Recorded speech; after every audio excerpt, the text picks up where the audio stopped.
So we're here at the Denver Green School Community Farm, which is a 1-acre organic vegetable farm on the grounds of the Denver Green School. My name is Meg Cayley, and I work with Sprout City Farms, which is an urban agriculture nonprofit. We're on just under an acre of land, so it's about the size of a football field, and we're growing over 70 varieties of vegetables and herbs. So we've got all kinds of salad greens, cooking greens like kale and chard, spinach, cauliflower, cabbage, peppers, bell peppers and hot peppers, eggplant, different kinds of tomatoes, green beans, summer squash, winter squash, potatoes, onions, you name it, we've got it. We wanted to supply as much fresh produce as we could to the school cafeteria, and also to provide the neighborhood around here and the school community with fresh produce.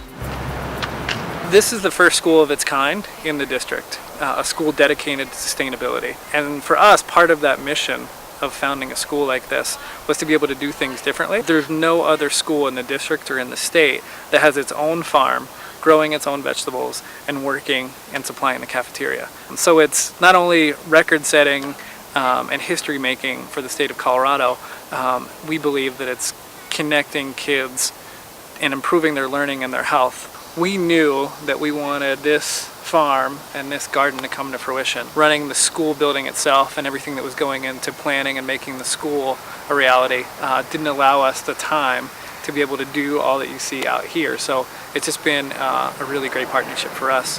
We actually started the school farm project about 2 years ago in the fall of 2009. It took about a year and a half from the start of those conversations to building the farm. We broke ground here at this site in March of 2011. Here we are 6 months later, harvesting over 100 pounds of food every week. 6 months ago, where we're standing was nothing but grass, and dying grass at that.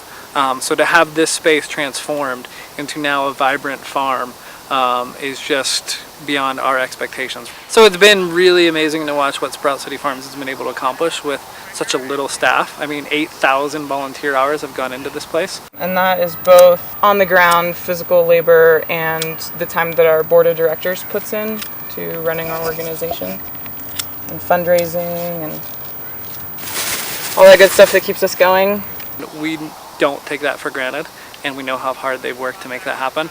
And we kind of share that same sense of hard work, that commitment to making a dream a reality. This whole farm came to be on just under $20,000. So we're on a shoestring budget and we're scrapping along, but we got veggies growing. I would like to take a guess at it. Nice on?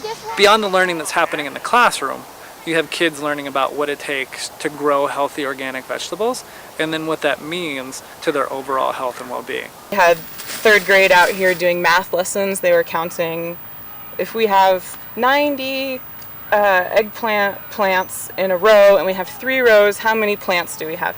What is the estimate of how many eggplants, fruits, are growing on the plants? And you know. So just to make this farm happen took about 6 months worth of paperwork and approval from everybody from the USDA and the health department to downtown and the district.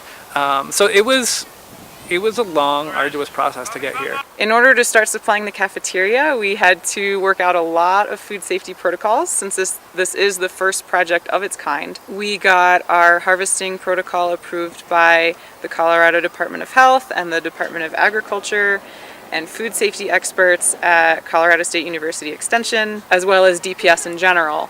We feel like we have a very robust document now for growing food here at the farm, harvesting it, and delivering it to the cafeteria. It meets everybody's criteria and standards and is very strong from a health standpoint and a food safety standpoint. This was a really momentous occasion, picking the food here at the farm and taking it into the school cafeteria, because it was the first time in the state of Colorado that much food was grown on school grounds to supply the school cafeteria. Kids are talking about how good the food tastes, first of all. So for kids liking vegetables off the salad bar, that's a win in and of itself. And they're also figuring out that this food is going to be connected to their overall health and their learning in the classroom. Right now, we have a campaign on Kickstarter to raise $15,000. We're almost halfway there. The way that Kickstarter works, you have to raise all of the money that you've set a goal for. Otherwise, you don't get any of the funds that have been pledged. It gives people an incentive, especially at the end of your project, to help you get to that goal. Now the reality of the food that's grown here today is going to be feeding our cafeteria and our students has really helped propel this thing forward. And for the next 2 weeks, we'll be counting on the grassroots movement that's happening with our Kickstarter campaign to get to our fundraising goal of $15,000. We need to support our Farm to Cafeteria program. We are selling to the cafeteria at the rate of their current distributor, so it's pretty far below even wholesale prices. So the market value of this fresh organic produce is not being met by selling to the cafeteria, and we need to cover the additional cost. So with your support, we can reach all of these goals.